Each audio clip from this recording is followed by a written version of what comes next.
শুরু হলো জাতীয় সংসদের বাজেট অধিবেশন। 11 জুন অর্থমন্ত্রী আমির খসরু মাহমুদ চৌধুরী আগামী অর্থবছরের বাজেটের সংসদে পেশ করবেন। প্রথম দিনে অধিবেশনের শুরুতে সভাপতি মণ্ডলীর মনোনয়ন ও শোক প্রস্তাব উত্থাপন করা হয়। এরপর শুরু হয় প্রশ্নোত্তর পর্ব। রামিসা হত্যার বিষয়টিও উঠে আসে অধিবেশনের আলোচনায়। বিস্তারিত সুবর্ণা মেহজাবিনের রিপোর্টে। Lily whipped shea mystic glowing body wash, secret to ultimate glow.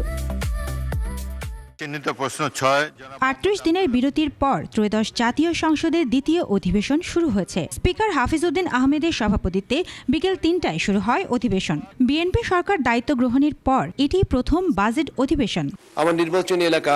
প্রশ্নোত্তর পর্বে তথ্য ও সম্প্রচার মন্ত্রণালয়, শিল্প মন্ত্রণালয়, জ্বালানি ও খনিজ সম্পদ বিভাগ এবং বিদ্যুৎ বিভাগের বিষয়ে প্রশ্ন উত্থাপন করেন সংসদ সদস্যরা। বর্তমান তীব্র দাবদাহের কারণে দেশ জুড়িয়া বিদ্যুতের চরম ঘাটতি ও লোডশেডিং দেখা দিয়েছে। তাহা মোকাবেলা করার জরুরি পরিকল্পনা কি?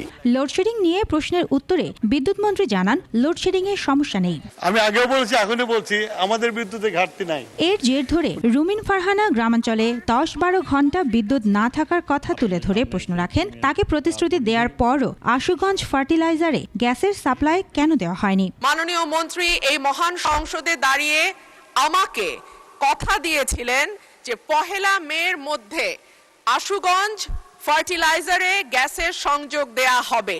উনি বিদ্যুৎ ছাড়ছেন, আবার ওনার ফার্টিলাইজার ফ্যাক্টরি তো চালাতে বলছেন। গ্যাসের তো আমার সংকট আছে। হাসনাত আব্দুল্লাহ গণমাধ্যমের স্বাধীনতা ও নিরপেক্ষ সাংবাদিকতার বিষয়ে প্রশ্ন তুলে ভুয়া তথ্য দেয়া এবং ইচ্ছে মতো খবর প্রচারের জন্য কি পদক্ষেপ নেওয়া হয়েছে বা হবে তা জানতে চান। এইসব সাংবাদিক, নামধারী সাংবাদিক এবং এই মিডিয়াদের পক্ষে বিপক্ষে বা কি ধরনের আইনি ব্যবস্থা নেওয়া হবে, আইনি ব্যবস্থা আদৌ নেওয়া হয়েছে কিনা। গণমাধ্যমের স্বাধীনতা রয়েছে, তবে দেশের প্রচলিত আইন অনুযায়ী সকল যারা গণতন্ত্র ধূলিসাৎ করার কাজ করবে, কোনো সন্ত্রাসের কাজ করবে, সে যেই হোক, সে আইনের ঊর্ধ্বে না, তার বিরুদ্ধে প্রচলিত আইনে ব্যবস্থা নেওয়া হবে। সংরক্ষিত নারী আসনের নবনির্বাচিত সদস্যরা আজ প্রথমবারের মতো যোগ দেন অধিবেশনে। প্রশ্নোত্তর পর্ব শেষে বিবৃতি দেন আইনমন্ত্রী। যে রায় আদালতের কাছে প্রার্থনা করেছিলাম, আদালত সমস্ত সাক্ষ্য প্রমাণ আলোচনা করে মূল আসামি সোহেল এবং তার সহযোগী তার স্ত্রী আদালতের মাধ্যমে মৃত্যুদণ্ডের রায় পেয়েছে। চলমান জ্বালানি নিয়ে উদ্ভূত পরিস্থিতি মোকাবেলায় কি করণীয় সে বিষয়ে প্রতিবেদন উত্থাপন করা হয়েছে।